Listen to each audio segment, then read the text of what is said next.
Alhamdulillah. Alhamdulillahi haqqa hamdih. Nahmaduhu wa nasta'inuhu wa nastaghfiruh. Wa na'udzu billahi min sururi anfusina wa min sayyiati a'malina. May yahdihillahu fala mudilla lahu wa may yudlil fala hadiyalah. Ashhadu an la ilaha illallah al-malikul haqqul mubin wa ashhadu anna Muhammadan abduhu wa rasuluh al-mab'utsu rahmatan lil alamin. Allahumma salli wa sallim wa barik ala Muhammad wa ala alihi wa ashabihi ajmain. Subhanaka la ilma lana illa ma 'allamtana innaka antal alimul hakim. Rabbi shrah li sadri wa yassir li amri wahlul 'uqdatam min lisani yafqahu qawli. Apa tema kita hari ini, Bu?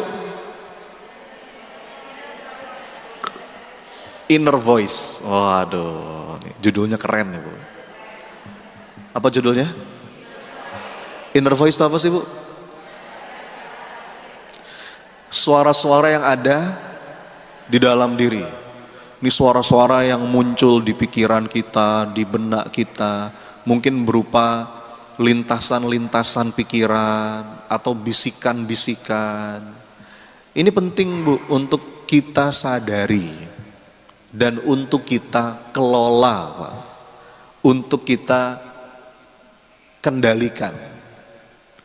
Kenapa? Sebetulnya mau sebising apapun di luar diri kita, selama kita punya keheningan di dalam, itu gak terlalu ngaruh tuh. Jadi kita itu bahagia atau menderita. Ibu-ibu dadanya lapang atau sempit, ya, tergantung bagaimana kita menyadari dan mengelola suara-suara di dalam diri. Ya. Dan ini arusnya deras sekali, Bunda. Suara-suara di dalam diri nih, Bu, suara-suara di pikiran, dalam benak Anda, di ruang batin Anda, itu arusnya deras sekali. Mari kita bandingkan, Bu, kalau suara yang keluar dari mulut itu sebetulnya nggak seberapa. Coba saya mau nanya, siapa di sini yang paling cerewet? Ada? Siapa yang paling cerewet? Semua. Yang bilang semua cari temen itu ya. Siapa yang cerewet? Semua, Ustadz, cari temen itu ya. Bu, gini, secerewet-cerewetnya Anda, coba Anda hitung deh sesekali. Gini, Anda pakai stopwatch, Anda ngomong terus nggak berhenti. Anda nyerocos terus, 1 menit aja. 1 menit Anda hitung, ngomong terus, nyerocos terus, nggak pakai berhenti. Itu kira-kira berapa, Bu? Berapa kata maksimal yang bisa Anda ucapkan? 1 menit.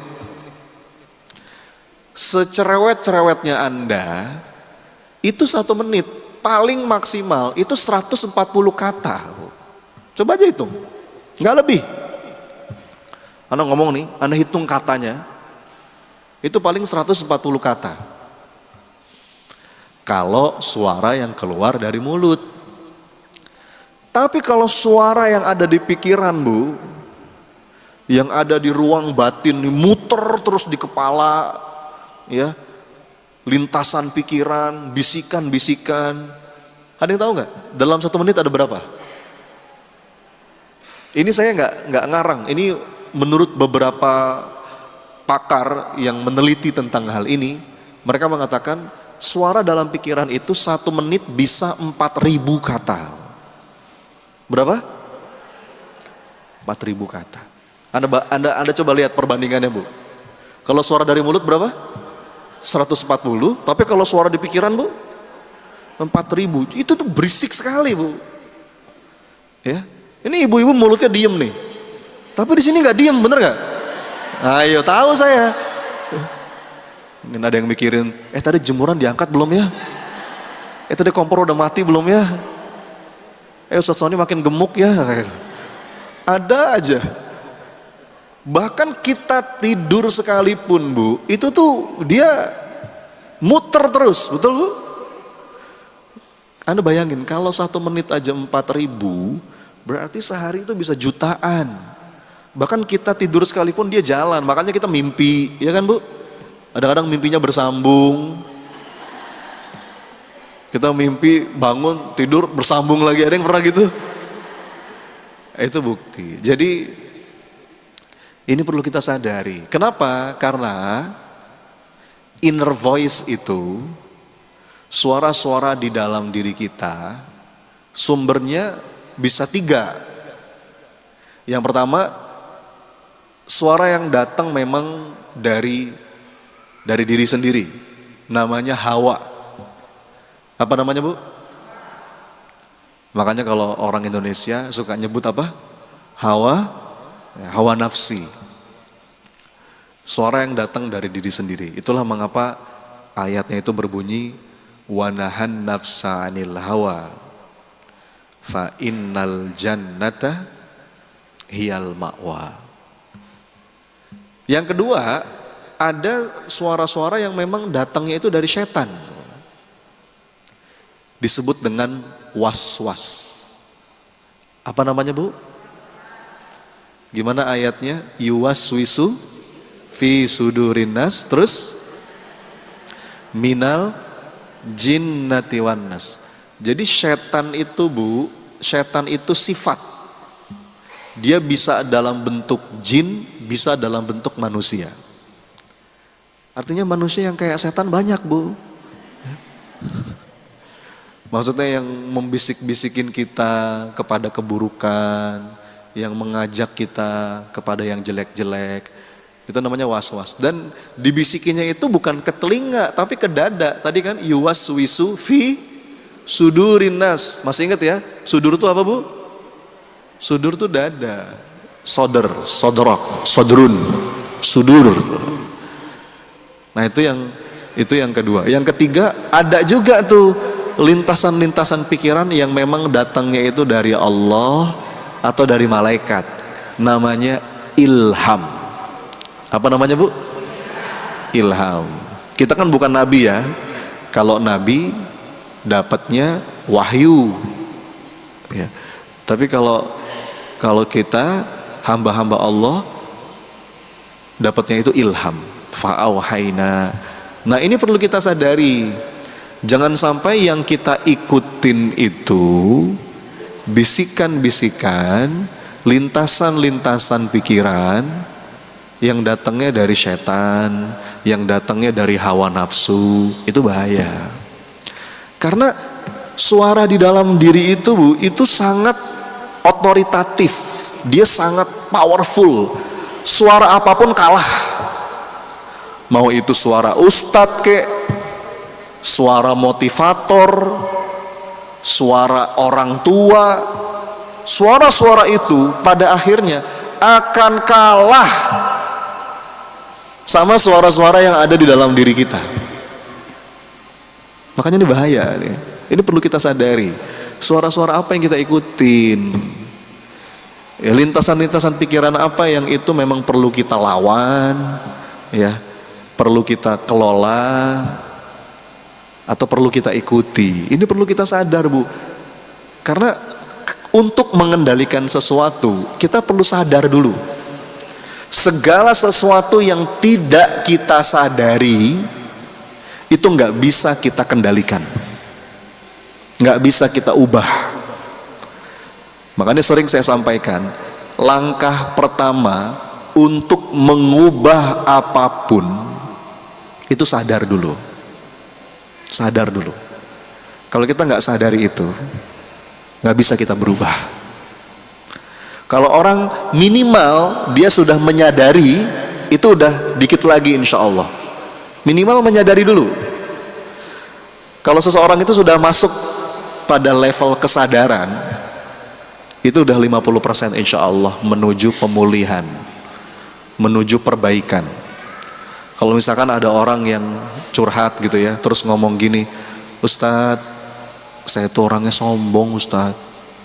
Saya tuh masih suka memandang orang lain dengan remeh. Saya tuh suka ria Ustadz. Nah, itu kalimat yang bagus. Minimal dia mau mengakui dan dia menyadari. Yang repot itu kalau orang nggak sadar, nggak mau ngaku, ya. Jadi dosa saya apa? Dosa saya apa? Wah, itu kalau kalimatnya kayak gitu tuh Bu, masih jauh itu. Perjalanan masih jauh. Ya. Padahal dosa yang paling besar itu ya nggak merasa dosa, itulah. Ya. Jadi sadari dulu, minimal sadar nih Bu. Nanti kita akan bahas apa saja suara-suara batin yang perlu kita sadari dan ini perlu kita kendalikan. Nah, tadi ada berapa Bu dalam semenit? Dalam semenit ada berapa suara dalam diri? 4.000. Jadi pagi hari ini kita akan membahas 4.000 suara-suara. Banyak banget ya. 3 aja. Ya. 3 suara batin Bunda. Ibu, Bapak juga ada ya sebelah kanan saya. Ternyata ada Bapak-bapak juga. 3 suara batin Bapak Ibu yang ini perlu kita sadari, perlu kita waspadai, dan perlu kita kelola, perlu kita kendalikan, ya Bu ya. Kalau Bapak Ibu pengen bahagia, pengen lapang jiwanya, pengen tenang, pengen damai pikirannya, pengen gak sih Bu? Rezeki yang paling mahal hari ini kan ketenangan ya Bu ya, ketenangan. Saya disclaimer dulu ya, tenang itu jangan diartikan lamban, males, kelemar-kelemar, bukan. Tenang itu sebuah kondisi jiwa. Kita tetap produktif secara fisik. Ya, orang-orang beriman itu mesti produktif. Do your best, semangat, etos kerjanya bagus, karyanya berkualitas. Tapi dalam proses gerak langkah kehidupan itu kita jalani dengan hati yang tenang. Betul Bu? Bukan dengan hati yang rungsing, kemerungsung. Ya. Nah, bagaimana kalau saya sebut istilah saya Bu? Istilah saya itu peaceful productivity. Waduh. Coba diulang Bu, apa? Nah, apa artinya? Dilarang merokok. No smoking. Kita produktif tapi peacefully. Kita punya tekad bergerak menuju tekad itu tapi tawakal. Makanya kata Allah kan fa idza azamta fatawakkal 'alallah. Kita punya prinsip tapi bijak terhadap perbedaan. Nah, itu 2 paduan yang luar biasa loh Bu. Ada orang yang punya prinsip keras banget, akhirnya tapi dia nggak bisa lihat perbedaan. Beda sedikit ngamuk, ya. Beda sedikit nyalah-nyalahin. Ya, enggak, kita prinsip punya, tegas dalam prinsip, tapi kalau lihat perbedaan kita bisa bijak. Nah, itu perpaduan yang indah. Kalau istilah lainnya itu peaceful fighter. Coba diulang Bu. Kita fighter Bu, tapi peacefully, ya. Jadi biasanya itu suka dijadikan dikotomi, padahal ini bisa kita padu padankan. Nah, bagaimana bisa memadu padankan itu dengan menguasai ruang batin? Bagaimana cara untuk bisa menguasai ruang batin? Langkah awalnya dengan menyadari suara-suara apa yang ada dalam diri kita, mana yang sering kita ikuti. Nah, ada 3. Itu materi kita Bu. Materi kita hari ini, mari kita sadari. Ada 3 suara batin di dalam diri kita yang ini perlu kita waspadai. Dorongan-dorongan di dalam diri yang ini perlu kita kelola, perlu kita manage, ya. Nah, kalau kata AA itu kan manajemen kolbu. Ya. Kalau saya menyebutnya inner game. Apa Bu? Inner game itu apa? Permainan yang ada di dalam diri. Sadar nggak bahwa dalam diri kita tuh ada dinamika, ada permainan yang itu perlu kita menangkan. Ada peperangan Bu di dalam diri itu. Kalau kata para pakar, kalimatnya begini: the greatest war are fought out in the silent chamber of the heart. Wah, coba diulang Bu.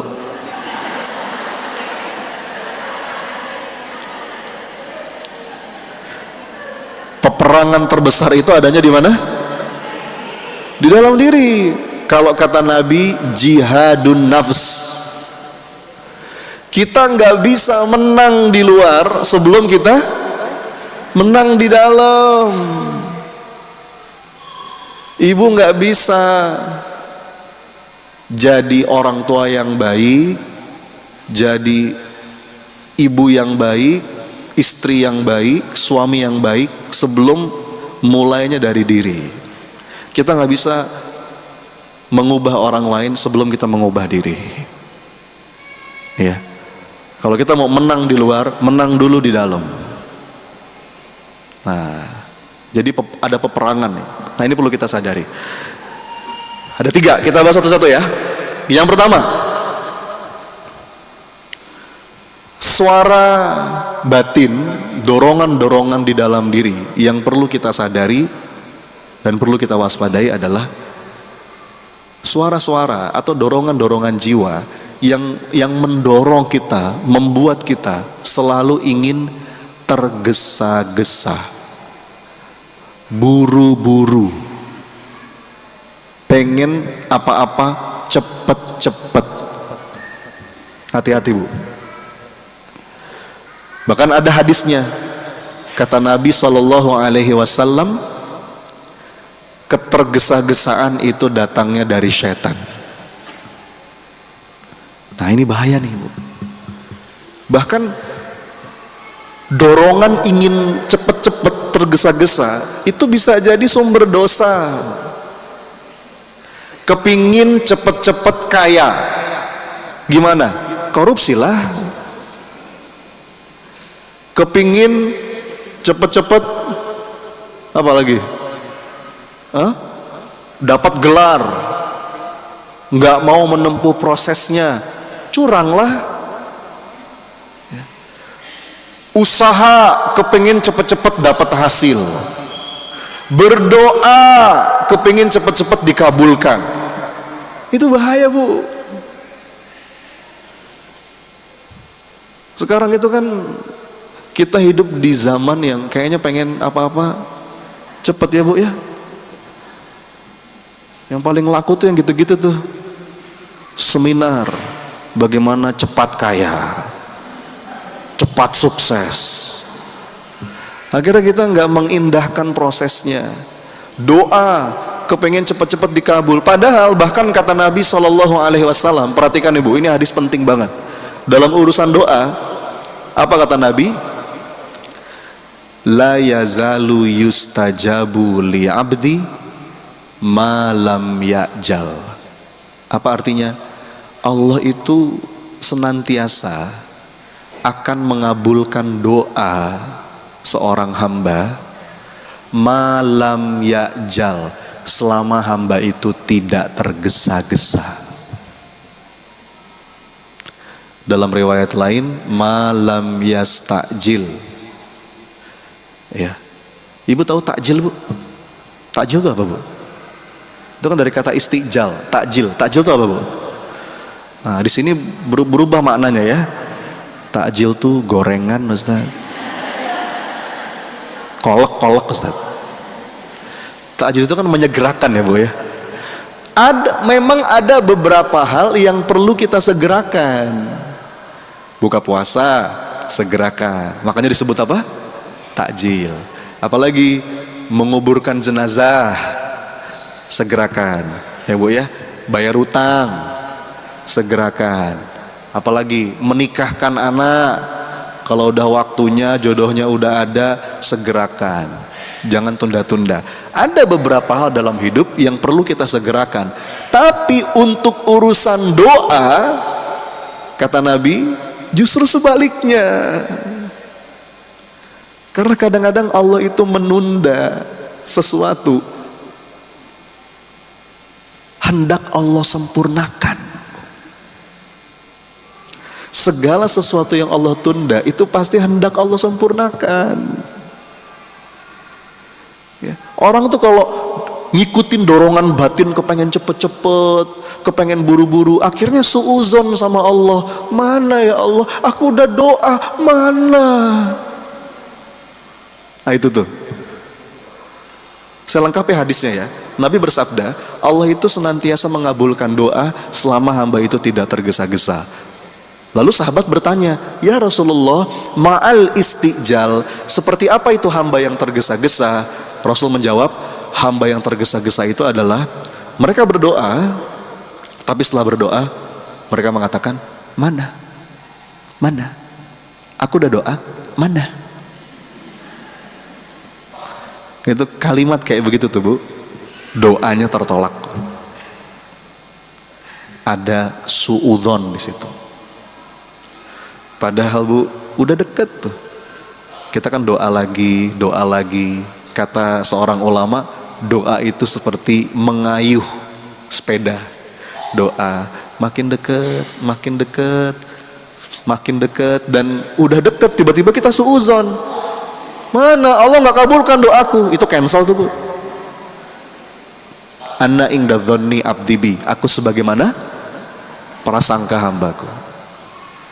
Padahal Bu, ada sebuah kalimat yang indah banget dari Syekh Ibnu Athaillah Sakandari dalam kitab Al-Hikam. Beliau bilang begini, la yakun ta'akhuru amadil ata ma'al ilhahi fid du'a mujiban liyasik. Janganlah engkau berputus asa, ya, ketika engkau merasa udah berdoa tapi kok seakan-akan belum nampak wujud pengabulannya. Fahuwa dhaminalakal ijabah, karena Allah itu menjamin pengabulan doa. Fima yakhtaru khulak la fima takhtaru linafsik, dalam bentuk yang dia pilih untukmu, bukan dalam bentuk yang engkau pilih. Wa fil waqtil ladzi yurid la fil waqtil ladzi turid, pada waktu yang dia kehendaki untukmu, bukan pada waktu yang kau kehendaki. Jadi Bu, lepas aja. Allah tuh zat yang paling tahu apa yang terbaik untuk kita, apa yang kita butuhkan. Betul Bu? Gak usah terburu-buru. Ya, kata seorang filosof, belajarlah dari alam semesta. Perhatikan Bu, alam semesta ini gak pernah terburu-buru, iya kan? Semua berjalan pada garis edarnya, betul Bu? Matahari terbit, matahari terbenam, buru-buru gak? Tapi sampai. Ya. Sekali lagi saya tegaskan ya, nggak buru-buru di sini bukan berarti kita lamban. Enggak. Perintahnya itu bergegas. Bergegas dengan tergesa-gesa itu beda Bu. Bergegas itu kita melakukan kesigapan tapi dengan batin yang tenang, dengan baik sangka kepada Allah. Pokoknya begini Bu, ini silahkan, boleh direkam, jadiin story. Ibu pengen tenang? Jawab, pengen? Pengen dadanya lapang? Orang-orang beriman tuh kenapa sih kok hatinya tenang, dadanya lapang, pikirannya itu penuh dengan kedamaian? Karena mereka yakin tidaklah Allah menetapkan sesuatu kecuali itu yang terbaik. Tidaklah Allah menunda sesuatu kecuali jadi semakin baik, dan tidaklah Allah mengganti sesuatu kecuali itu lebih baik. Perlu diulang? Anda lihat tuh, apa rahasia orang-orang yang tenang jiwanya, lapang dadanya, dia nggak pernah tergesa-gesa, nggak terburu-buru, dia menikmati segala prosesnya.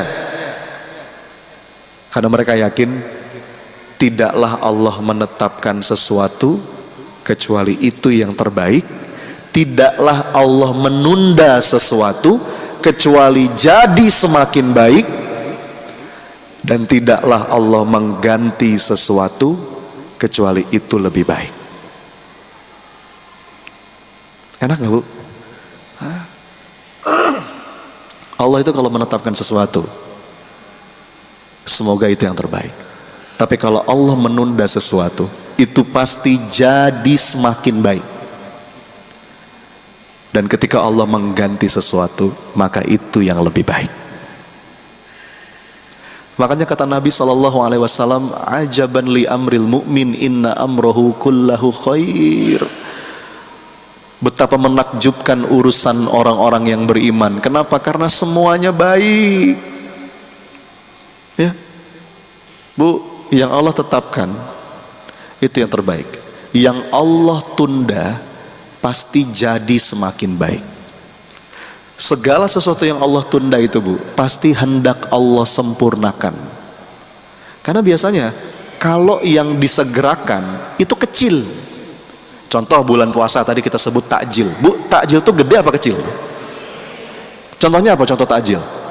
Misalkan saya tanya nih, lagi bulan puasa, Bu, takjilnya apa? Jawabannya apa?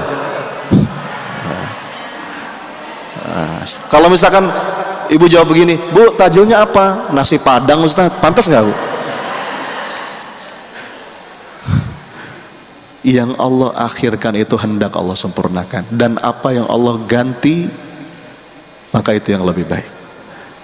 Dalilnya telak dalam Quran, wa asa an takrahu syai'an wa huwa khairul lakum wa asa an tuhibbu syai'an wa huwa syarrul lakum. Boleh jadi kamu itu nggak seneng sama sesuatu padahal itu baik. Boleh jadi kamu seneng sama sesuatu padahal itu nggak baik. Wallahu ya'lamu wa antum la ta'lamun. Allah yang maha tahu, kamu nggak tahu.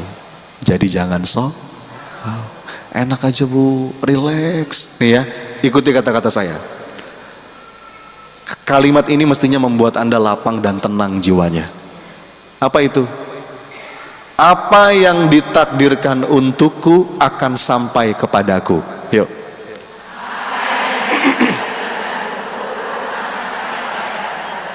Sekali lagi, apa yang ditakdirkan untukku akan sampai kepadaku. Ayo.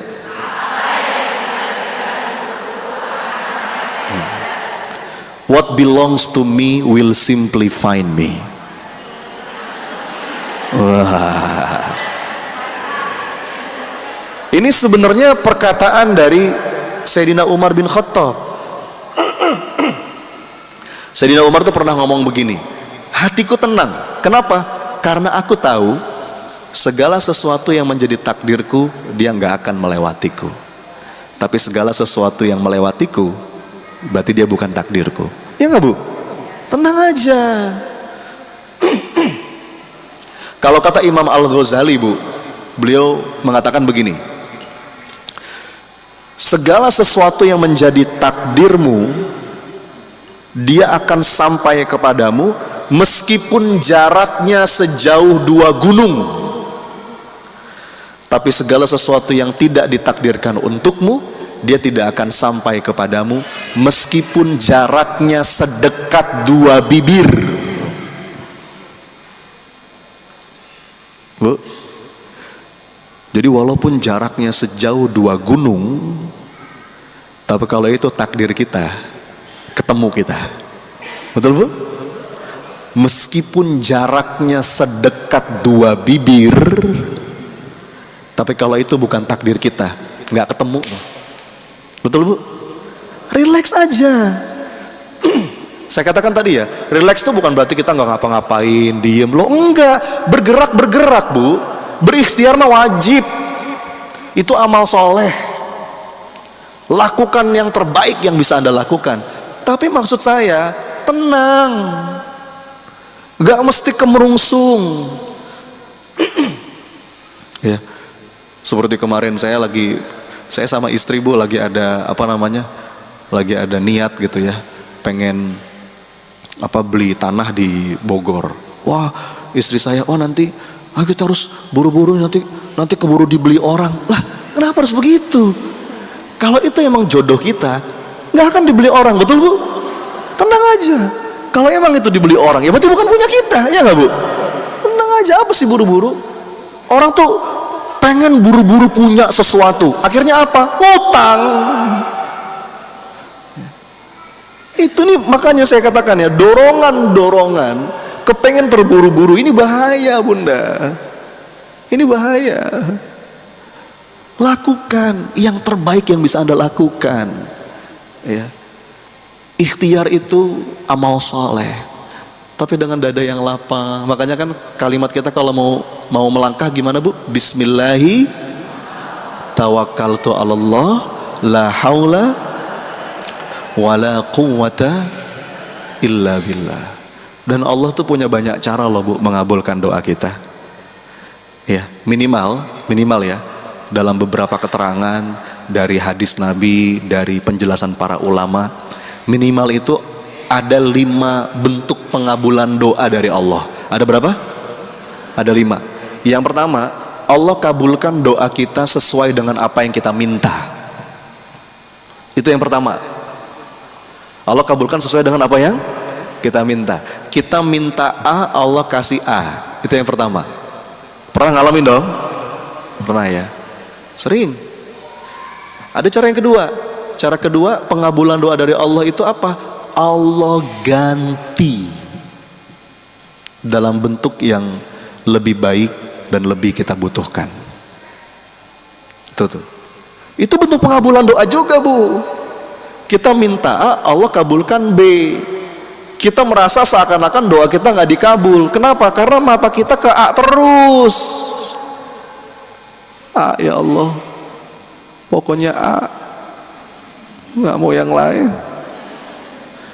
Aku istiqoroh ya Allah, jika dia baik jodohkan, kalau dia nggak baik perbaiki dia ya Allah.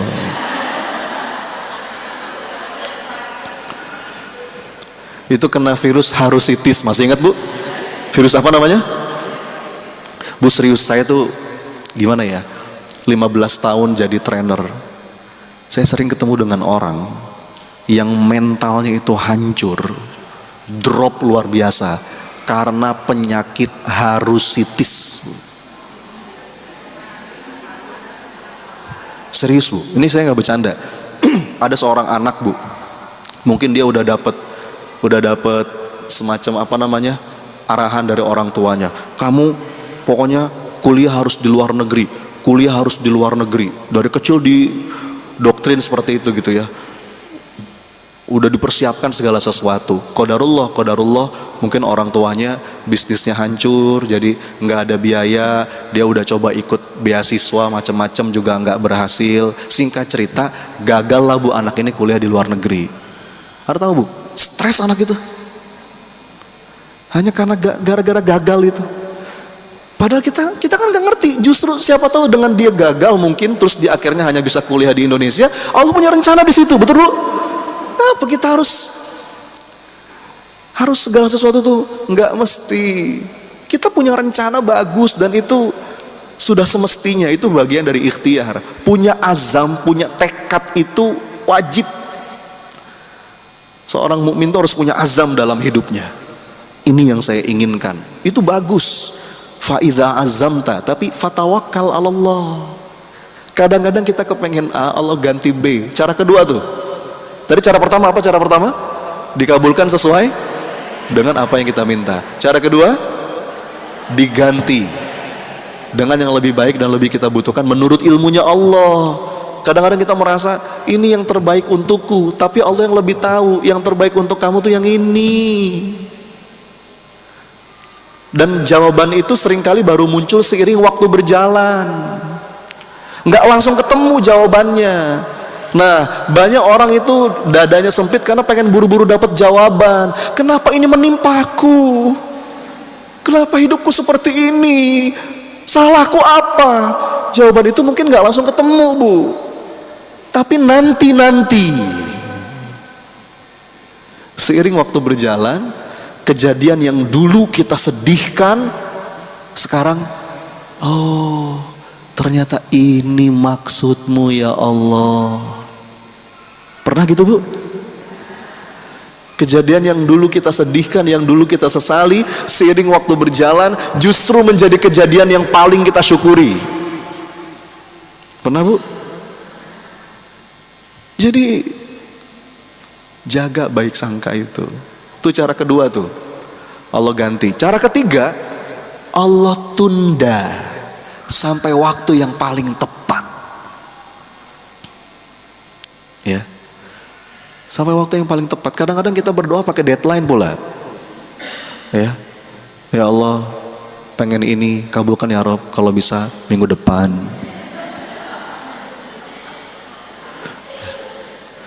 Paling lambat bulan depan deh ya Allah. Ya boleh aja sih Bu, nggak ada salah-salahnya doa begitu. Tapi tetap terbingkai dengan keberserahan. Ya. Nabi Musa itu Bu berdoa untuk kekalahan Fir'aun. Ya. Ya Allah, Fir'aun itu udah melampaui batas. Dia gunakan nikmat darimu untuk menyesatkan banyak manusia. Ya Allah, hancurkan kerajaannya ya Allah. Kunci mati hatinya ya Allah. Bumi hanguskan kekuasaannya ya Allah.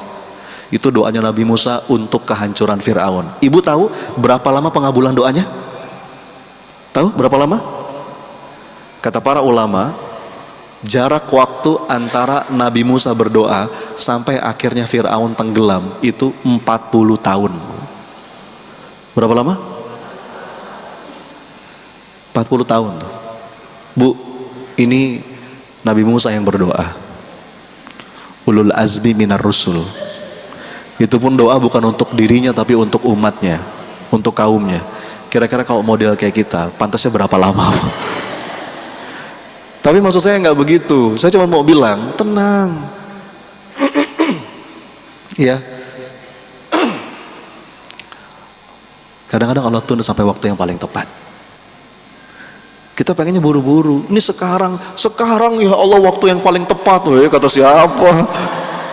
Sok tahu. Ya. Yang keempat, terkadang bentuk pengabulan doa dari Allah itu dihindarkan dari musibah, dijauhkan dari bala.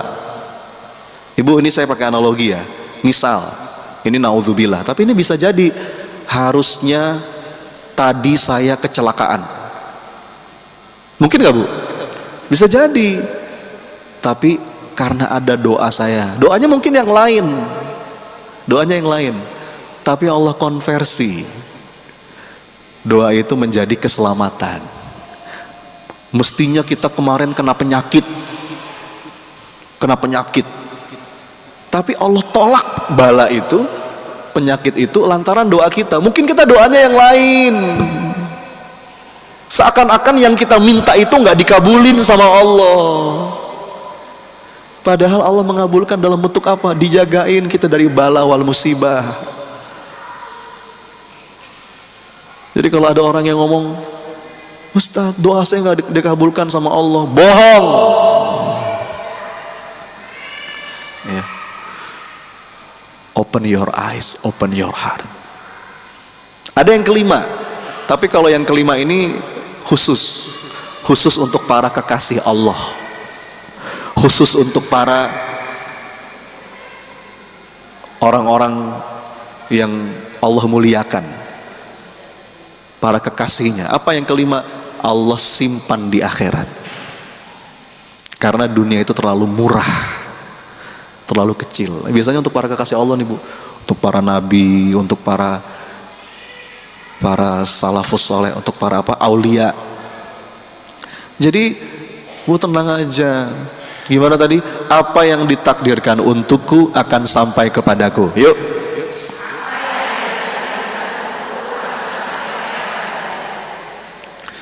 What belongs to me will simply find me. Segala sesuatu yang ditakdirkan untukku akan menemukan caranya untuk datang. Tapi segala sesuatu yang tidak ditakdirkan untukku akan menemukan caranya untuk hilang. Enjoy aja Bu. Bukankah semuanya titipan dari Allah ya? Tugas kita kalau memang dititipin sesuatu, kita jaga titipan itu. Itu amanah. Bisa kita konversi jadi amal soleh. Kalau 1-2 waktu tiba-tiba pemilik sejatinya mau ngambil, lepas aja Bu. Ya. Jadi nggak usah berat. Hidup itu ada bagian-bagiannya. Kadang punya, kadang nggak punya. Betul? Kadang di atas, kadang di bawah. Kadang orang mendekat, kadang orang menjauh. Kadang orang muji-muji kita, kadang orang menghina kita. Kadang sehat, kadang sakit. Biasa aja Bu. Itu sebuah kewajaran hidup. Ya. Itu yang pertama. Nah, hati-hati dengan bisikan, suara-suara batin, dorongan dalam diri kita yang membuat kita apa-apa pengen cepet-cepet, pengen buru-buru. Ngomong-ngomong ini challenge kita Bu sebagai orang tua, karena anak-anak kita, cucu kita sekarang kan hidup di zaman yang betul-betul serba cepat ya Bu ya. Kadang-kadang melupakan proses. Ya, kita perlu mengajarkan bagaimana anak-anak kita itu tangguh dalam berproses. Ya, karena pada akhirnya yang Allah nilai itu proses. Termasuk Bu, ibu kalau mau memuji anak, ini hati-hati nih. Kadang-kadang kita suka salah jadi orang tua. Kalau kita mau memuji anak, jangan puji hasilnya. Tapi apa yang dipuji? Prosesnya. Ya. Anak misalkan nilai ujiannya bagus, dia lulus di kampus favorit misalnya, atau dia sukses dalam 1-2 hal. Anda jangan muji begini, kamu hebat nak, jangan begitu Bu. Emang anak mama, bawaan lahirnya kamu pinter. Itu bikin orang jadi punya fix mindset. Yang Anda puji tuh prosesnya. Nah, selamat, kamu sudah berjuang. Karena kamu belajar, karena kamu berusaha dengan sungguh-sungguh. Nah, itu yang dipuji itu prosesnya. Karena kita tuh kadang-kadang suka menilai orang dari hasil, betul Bu ya? Manusia itu memang menilai orang dari hasil. Tapi kalau Allah menilai dari proses, perkara hasil, Allah yang paling tahu apa yang terbaik untuk hambanya. Jadi nggak usah terburu-buru, nggak usah tergesa-gesa. Jalani, enjoy the process. Beramal dengan amal-amal yang Allah cintai, dengan hati yang bulat, bertawakal dan berbaik sangka. 2. Nah, yang kedua, kita mau bahas berapa hari ini? Tadi yang pertama apa? Suara-suara batin, dorongan-dorongan dalam diri yang membuat kita kayaknya pengen tergesa-gesa, pengen terburu-buru. Nah, ya, hati-hati itu. Nikmati prosesnya. Yakin yang terbaik akan sampai kepada kita, walaupun mungkin butuh waktu. Ya. Yang kedua, suara-suara batin, dorongan-dorongan di dalam diri yang membuat kita tuh mengeluh, berkeluh kesah, suka melihat segala sesuatu itu dari sisi kurangnya. Ya. Bentar, saya mohon izin ya Bu, saya punya kuis nih. Tapi saya minum dulu ya. Bismillah.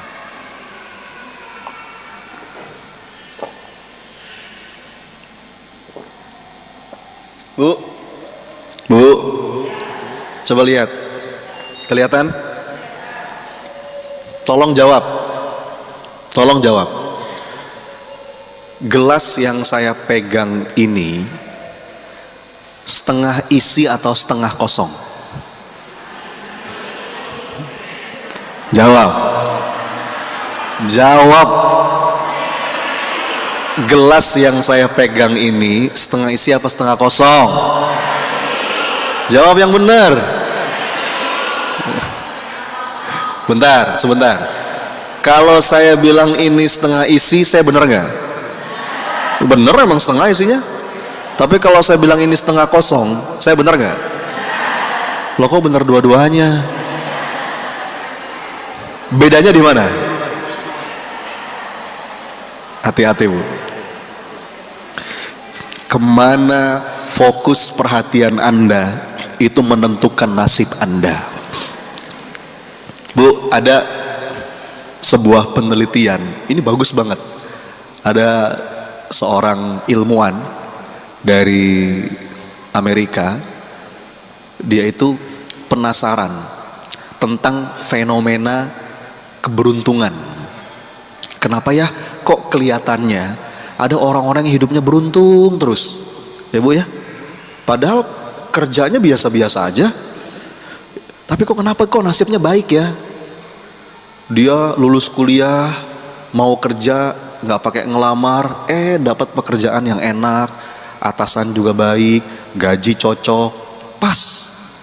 Dia mau nikah, ketemu jodohnya yang tepat. Dia mau beli rumah, ketemu lokasi strategis, harganya pas lagi miring. Dia mau, bahkan sampai hal-hal yang kecil, dia mau parkir di sebuah mall, padahal mall itu penuh, tapi entah gimana caranya, begitu dia masuk, tiba-tiba ada yang keluar, dapat parkir. Dia penasaran, kenapa ya, kok ada orang-orang yang kayaknya nasibnya tuh baik. Di sisi yang lain ada orang-orang yang sial terus, ya, disebut pasukan bodrek. Kayaknya hidupnya tuh ruwet terus ya. Mau kerja susah, begitu dapat kerjaan atasan nggak enak, ya. Mau menikah keliru jodohnya, mau bangun rumah miring rumahnya. Sampai hal-hal yang kecil-kecil, dia lagi antri tiket depan loket gitu ya Bu, panjang-panjang, begitu bagian dia, tiketnya habis. Nasibnya tuh apes terus, nasibnya tuh sial terus. Bu, ada seorang ilmuwan yang penasaran dengan hal ini. Kenapa ya, kok sebagian orang ada yang nasibnya kayaknya baik, sebagian orang ada yang nasibnya sial terus. Dia teliti Bu, dia teliti. 8 tahun dia teliti. Nanti Anda boleh googling, cari aja Richard Wiseman. Dia itu dia punya studi bagus banget, dan dia tulis dalam sebuah buku, judul bukunya itu The Luck Factor atau faktor keberuntungan. Dia penasaran Bu, 8 tahun dia kumpulin. Dia pisah 2 kelompok. Kelompok pertama ada orang-orang yang merasa hidupnya beruntung terus, nasibnya bagus terus. Kelompok yang kedua ada orang-orang yang hidupnya sial terus, apes terus. Dia perhatikan sampai ini orang gaya hidupnya gimana, pola makannya gimana, cara berpikirnya gimana, dia teliti dan dia tuangkan dalam buku itu. Saya nggak bahas buku itu Bu karena panjang, tapi Ibu tahu nggak, di antara yang dia temukan yang paling menonjol, apa yang membedakan 2 kelompok itu? Orang-orang yang nasibnya itu baik Bu, orang-orang yang hidupnya itu beruntung, yang rezekinya bagus, itu entah gimana caranya, mereka itu kalau melihat segala sesuatu, melihat apapun, melihat kejadian yang menimpa dirinya, melihat orang lain, dimanapun dia berada, dia selalu melihat setengah isinya. Tapi orang-orang sial, orang-orang yang apes, yang rezekinya itu ruwet, menurut kajiannya beliau, kelompok mereka itu melihat segala sesuatu, menilai orang, mengomentari apapun, itu selalu setengah kosong. Masalahnya dia benar. Dia benar gak Bu? Dua-duanya benar. Makanya kita gak bisa berdebat. Itulah kenapa, maaf ya Bu ya, kenapa orang negatif, orang sinis, orang skeptis, orang pesimis itu sulit disembuhkan. Kenapa kira-kira sulit? Kenapa sulit? Karena dia selalu bisa menemukan alasan yang tepat, objektif, faktual, akurat dan terpercaya bahwa ini setengah kosong. Ustadz, setengah kosong Ustadz, lihat ini setengah kosong Ustadz. Dia benar gak? Masalahnya dia benar. Tapi kalau saya bilang ini setengah isi, saya benar nggak? It's your choice. Itu pilihan Anda. Bu, dalam hidup ini kita selalu bisa mau memilih yang mana yang mau kita lihat. Bu, kita ketemu orang, namanya manusia, itu ada setengah isi setengah kosong, betul Bu? Ada baik, ada jelek, itulah manusia. Yang mana yang Anda lihat? Ada orang tuh Bu, yang memang hobinya tuh lihatnya setengah kosong terus. Nih, datang ke undangan pernikahan, setengah kosong yang dia cari. Ih, nggak ada kerupuk, sambelnya asin, gedungnya gerah, setengah kosong terus yang dia lihat. Padahal makanan yang lain enak. Ya, ada orang gitu tuh Bu. Saya tuh Bu ya, saya tuh insya Allah Bu, insya Allah, saya tuh nggak pernah ngerasa nggak cocok sama orang. Insya Allah, saya tuh ngerasa ketemu dengan siapapun, dan saya tuh selalu merasa cocok. Kenapa? Saya fokus setengah isinya. Kadang-kadang dorongan batin kita tuh ngeluh karena ngelihat setengah kosongnya terus. Gini Bu, gini deh.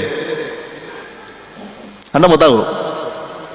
Saya bisa membuat Anda, nggak usah lama-lama, cukup dalam waktu 3 hari, menjadi muak dan benci dengan suami Anda. Bisa saya. Mau tahu gimana caranya? Mau tahu nggak? Gampang. Dalam waktu 3 hari Anda fokus dengan setengah kosongnya. Ada nggak? Ada nggak? Banyak. Banyak lah. Orang suaminya bukan malaikat kok. Fokus setengah kosongnya. Misalkan ibu lagi tidur, lihat wajahnya. Hidungnya gede, ngorok, iler, bau. Itu yang Anda lihat. Anda ingat kata-kata dia yang dulu mungkin pernah menyakiti hati Anda. Anda ingat peristiwa-peristiwa yang mungkin membuat Anda sakit hati. 3 hari Bu, Anda fokus ke setengah kosongnya. Setelah 3 hari Anda ngelihat suami Anda muak gitu. Betul? Tapi sebaliknya, saya juga bisa dalam waktu 3 hari membuat Anda jatuh cinta lagi dengan orang yang sama. Gimana caranya? Dalam waktu 3 hari Anda fokus dengan setengah isinya. Ada? Banyak? Suami Anda bukan Fir'aun. Anda lihat bahkan ketika tidur Anda pandangi wajahnya, wajah lelah. Ya Allah, ini orang yang udah banyak berjuang buat saya. Bapak-bapak mungkin ngelihat istrinya, bahkan mohon maaf ya Bu, goresan-goresan di badannya, ini perjuangan melahirkan anak saya. Ya. Anda ingat kenangan-kenangan indah, kenangan-kenangan manis bersama pasangan Anda. 3 hari Bu Anda fokus ke situ, Anda jatuh cinta lagi dengan orang yang sama. Itu pilihan Anda Bu. Kemana yang mau Anda lihat? Ya. What you focus on expand. Apa yang Anda fokuskan itu membesar. Kenapa orang tuh seringnya ngeluh, berkeluh kesah? Karena fokus dia ke setengah kosongnya. Walaupun mungkin dia benar, ya, walaupun dia itu benar. Makanya orang itu kalau sedang jatuh cinta, dia akan fokus ke setengah isinya, betul Bu? Ya, orang itu ada nih, saya ini Bu ya, saya jadi ingat ada sebuah penelitian. Ini rahasia nih Pak Bu, ini ilmu mahal nih, ilmu mahal. Ada seorang peneliti namanya Marcus Buckingham.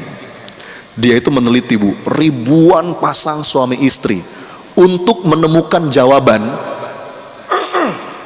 sebetulnya apa sih rahasia dari suami istri yang langgeng, harmonis, hubungannya itu strong and happy, bahagia, tenang, adem, ayem. Apa sih rahasianya? Dia teliti Bu bertahun-tahun. Pasangan-pasangan suami istri yang memang terbukti langgeng, harmonis, sampai kakek nenek, hampir ya ribut-ribut pasti ada, tapi sedikit sekali. Dia teliti dan dia menemukan ada 10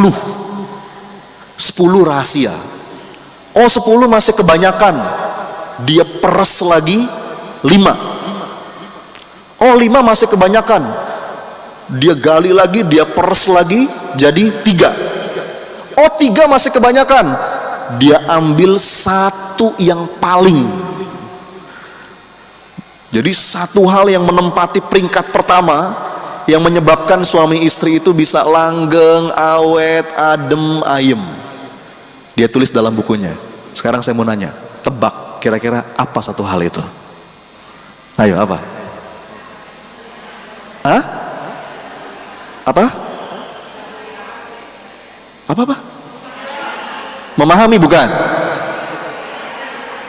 Bukan. Ikhlas bukan? Apa bu? Komunikasi bukan? Hah? Kata dia, ini pun hasil penelitian ini bu, membuat penelitinya kaget. Dia nggak nyangka. Mungkin kalau tadi komunikasi, pengertian, memaafkan, mungkin itu 10 besar ada. Tapi kalau ternyata dia temukan yang paling puncak itu apa? Kata beliau, apa bu? Bukan. Beliau mengatakan positive illusion. Coba diulang, apa? Sekali lagi, apa? Ibu tahu positive illusion itu apa? Ibu tahu illusion? Illusion itu apa? Ilusi. Bu, ilusi itu nyata apa khayalan bu? Ternyata bu, ini saya nggak bercanda, ini serius. Suami istri yang langgeng, adem, ayem, harmonis hubungannya, itu ternyata mereka yang jago menghayal loh. Maksudnya apa? Gini bu, ketika hasil interview, misalkan ditanya ya, ada seorang suami ditanya sama penelitinya, Pak, menurut Bapak bagaimana istri Bapak?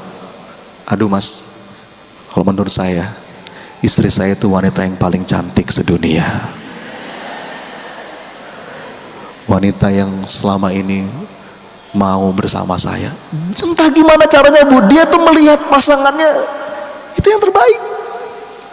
Dia selalu bisa menemukan setengah isinya.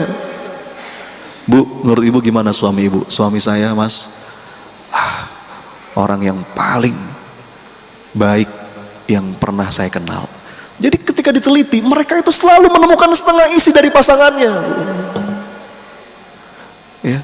Dan orang yang sedang jatuh cinta itu mengalami sindrom positive illusion, selalu mencari setengah isinya. Ibu suaminya hitam ya, tapi manis. Nah. Masalahnya ketika udah sekian lama pernikahan, dibalik.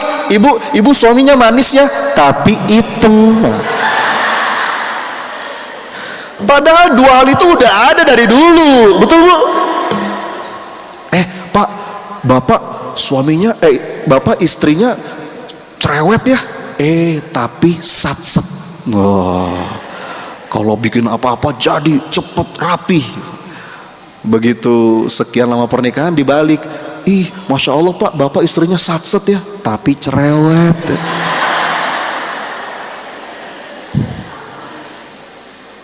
Mana yang Anda lihat? Dalam hidup pun begitu. Ibu datang ke pengajian, dengerin ustadz, mungkin memberikan materi. Kalau ibu mau lihat setengah kosongnya, ada nggak bu? Ada. Ya. Makanya saya tuh kalau ada orang, saya mah nggak cocok sama ustadz itu, saya mah nggak cocok. Karena yang Anda lihat setengah kosongnya. Padahal kalau Anda mau disiplinkan diri, melihat setengah isinya, ketemu tuh bu. Makanya saya tuh insya Allah bu, saya tuh sama siapapun insya Allah saya bisa belajar. Saya ketemu dengan siapapun saya bisa belajar. Kenapa? Karena mindset saya kalau ketemu orang, saya lihat setengah isinya. Ya. Termasuk dalam hidup, ada dorongan-dorongan suara dalam diri kita tuh yang ngelihatnya tuh yang jelek-jeleknya. Kita tuh butuh keterampilan seperti fotografer bu. Fotografer itu kan hebat ya. Fotografer itu bu kalau mau moto, dia nyari yang mana bu? Nyari angle yang paling bagus, betul ya? Walaupun mungkin dalam satu gambar itu ada yang nggak bagus, tapi seorang fotografer itu akan mencari angle yang paling bagus. Nah, keterampilan itu butuh kita miliki dalam ruang dalam diri. Ya. Dan itu akan menentukan suasana batin. Akhirnya kita jadi banyak syukur. Karena kalaupun kita lagi ngerasa sulit, beriringan dengan itu, Allah barengi dengan kemudahan. Itu udah kaidah hidup. Nggak ada sulit, nggak ada. Sulit itu selalu bareng dengan mudah. Bahkan mudahnya lebih banyak. Anda udah hafal ayatnya, fa inna ma'al usri yusra. Terus, kalau kata Sayyidina Abdullah bin Mas'ud, seorang sahabat Nabi, beliau mengatakan, seandainya kesulitan itu masuk ke dalam sebuah batu, maka kemudahan akan ikut mengejarnya, masuk juga ke dalam batu itu. Mau pergi kemana? Mau pergi kemana itu kesulitan, dikejar sama kemudahan. Masalahnya mata kita lihatnya setengah kosong terus nih Bu. Itulah kenapa Allah mengatakan qalilam ma tashkurun. Qalilam ma tashkurun. Betapa sedikit hamba-hambaku yang bersyukur. Saya tuh kemarin bikin konten Bu di TikTok, di Instagram. Konten saya begini. Dalam hidup sebetulnya ujian itu kalau nggak ujian sabar, ujian syukur. Ya. Terus banyak yang komen, Ustadz, boleh nggak milih ujiannya yang syukur aja? Komen itu seakan-akan menganggap ujian syukur itu lebih mudah daripada ujian sabar. Padahal Bu, faktanya qalilam ma tashkurun. Memang setelan kita nih kadang-kadang lebih condong pada berkeluh kesah. Fokusnya sama yang setengah kosong. Kalau yang baik-baik itu kita gampang lupa Bu. Ya, tapi kalau yang jelek-jelek itu ingat terus, betul Bu? Kalau yang jelek-jelek itu kayak lem. Tapi kalau yang baik-baik itu kayak teflon. Ibu tahu teflon? Anti lengket. Kalau keburukan orang itu kita ingat, jadi ahli sejarah. Tapi kalau ada orang berbuat baik sama kita, kita gampang lupa tuh. Hati-hati. Ya. Jadi berlatih untuk bisa menemukan keindahan dalam setiap takdir kehidupan. Nggak mungkin Bu hidup ini kosong terus, ada isinya. Yang mana yang Anda lihat? Coba mulai sekarang Bu, biasakan diri. Ya, apalagi buka sosial media, udahlah diatur waktunya. Jangan suka sedikit-sedikit komentar, apa-apa yang mungkin belum Anda pahami. Apalagi ngomentarin gosip kehidupan orang, kehidupan artis, kenal juga enggak. Ya. Apa urusannya? Ya. Yang ada malah nambah dosa. Hati-hati tuh Bu. Ngeluh. Coba temukan dalam sebuah keadaan ini setengah isinya. Bahkan dalam keadaan gelap sekalipun, dalam keadaan seterpuruk sekalipun, kita selalu bisa menemukan keindahan dan kebaikan dari kejadian itu. Betul Bu? Itu dua. Terakhir yang ketiga. Tadi yang pertama apa?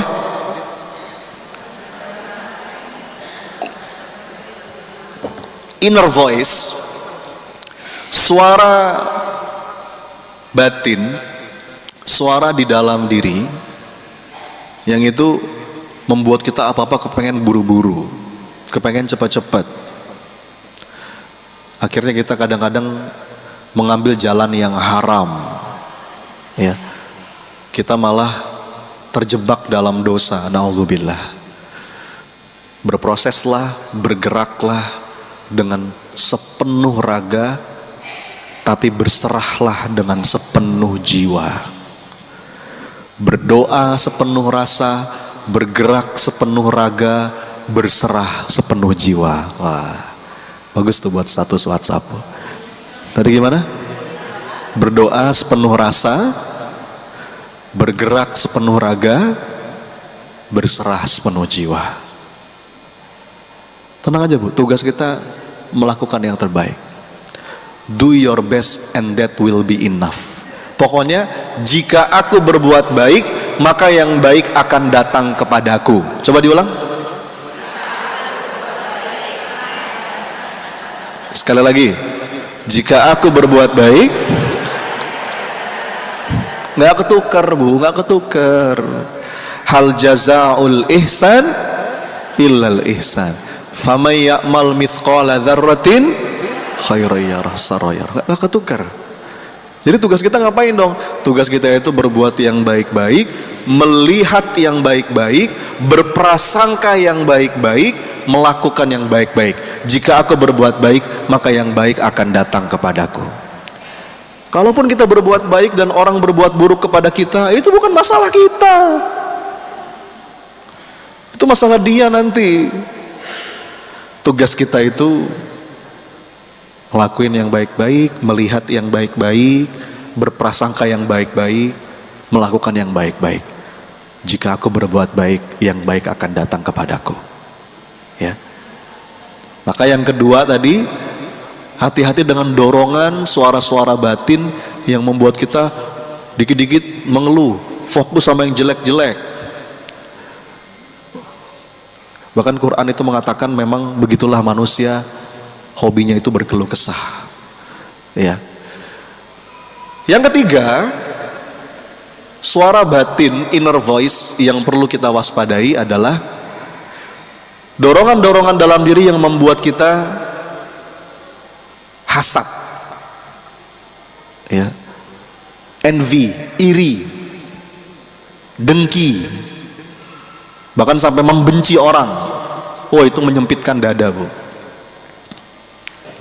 Hati-hati. Ibu tahu hasad? Hasad itu apa?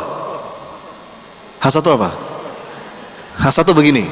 Ada orang dapat rezeki, ada orang dapat kemudahan, ada orang dapat kesuksesan, keberhasilan, terus kita nggak seneng. Oke? Itu hasad. Atau sebaliknya, ada orang lagi susah, ada orang lagi lagi berat, terus kita agak senang-senang dikit gitu ya bu ya. Jadi ini bahaya. Makanya saya sering sampaikan bunda, orang yang hasad itu dipastikan hidupnya nggak akan lapang. Kenapa? Sekarang gini bu, saya kasih logiknya ya. Punten, ada orang dapat rezeki, dapat kemudahan, terus kita nggak seneng. Saya mau nanya, yang ngasih orang itu rezeki siapa? Itu artinya secara nggak langsung kita lagi nggak seneng sama siapa? Berat loh itu bu. Makanya orang yang hasad itu sebetulnya dia lagi menyempitkan hidupnya sendiri. Dia lagi membangun hijab. Orang kalau hasad dengan nikmat orang lain, itu dia makin jauh dari nikmat itu. Padahal kalau kita bisa ikut bahagia dengan kebahagiaan orang, ikut senang dengan apa yang sedang disenangi, ya, kesenangan orang lain, kita sedang mengakses energi yang sama, frekuensi yang sama, sehingga akhirnya kita semakin dekat dengan rezeki itu, bahkan melampauinya. Contoh ya bu, ini saya kasih contoh.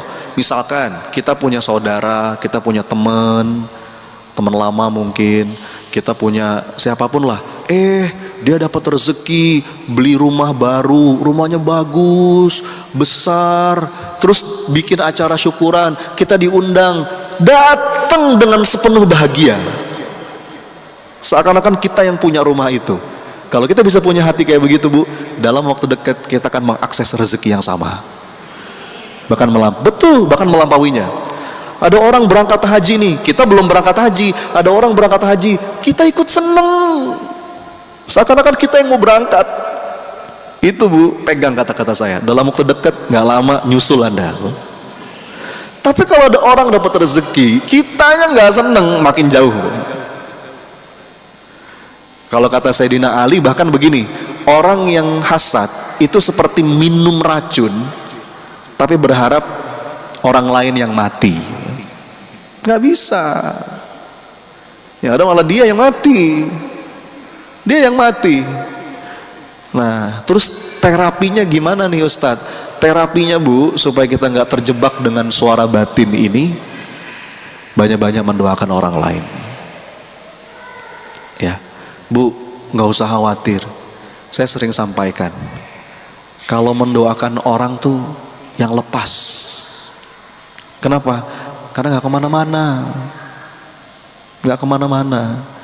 Segala kebaikan yang kita doakan untuk orang lain itu akan balik. Bahkan yang balik doain kita tuh malaikatnya Allah.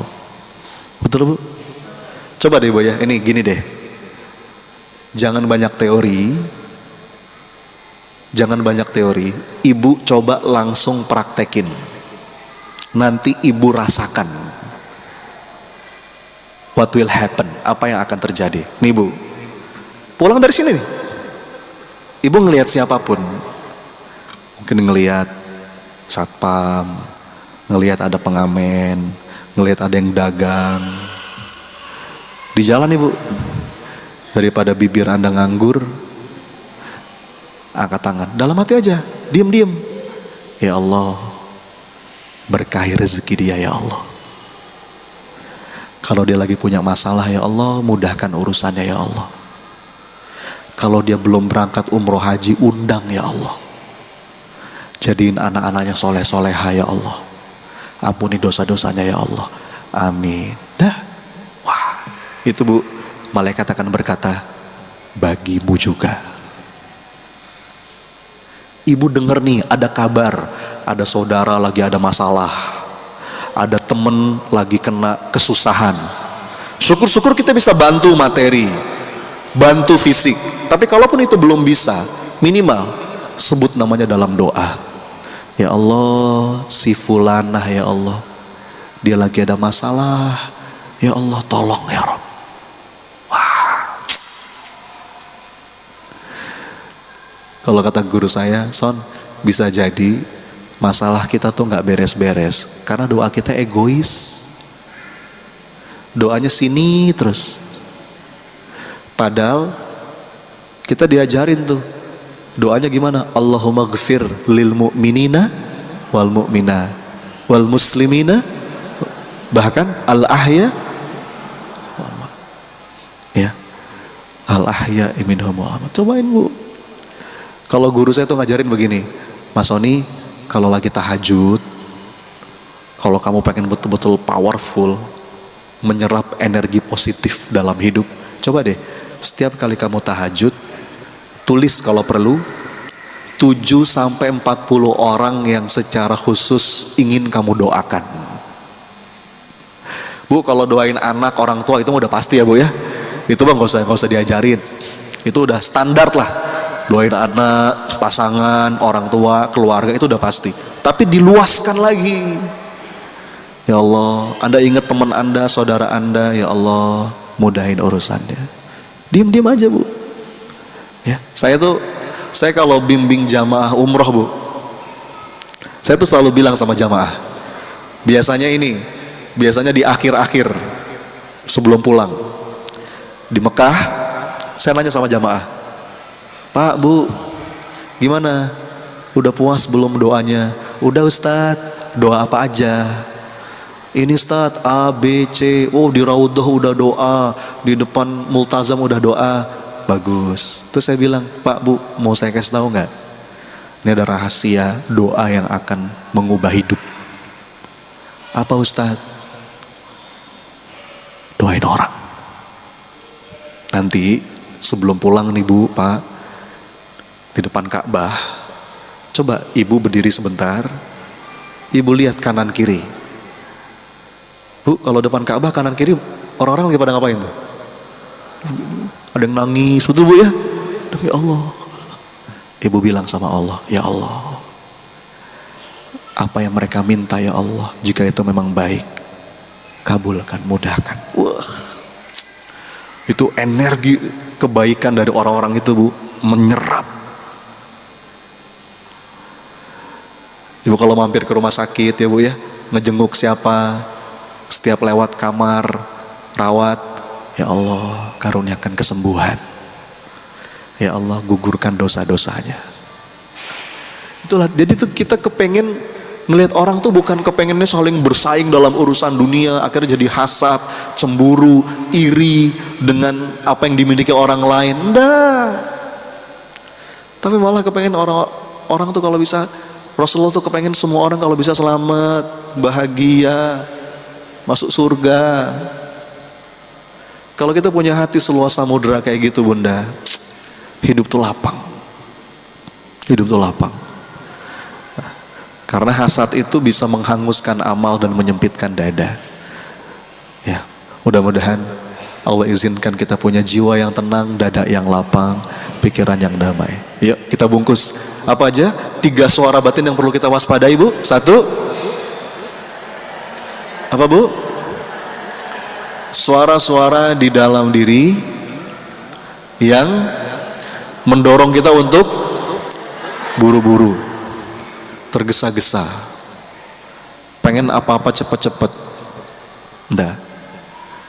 Jalanin, nikmati prosesnya dengan berbaik sangka kepada Allah. Pokoknya Allah menetapkan sesuatu, semoga itu yang terbaik. Ketika Allah menunda sesuatu, maka itu akan jadi semakin baik. Dan ketika Allah mengganti sesuatu, maka itulah yang lebih baik.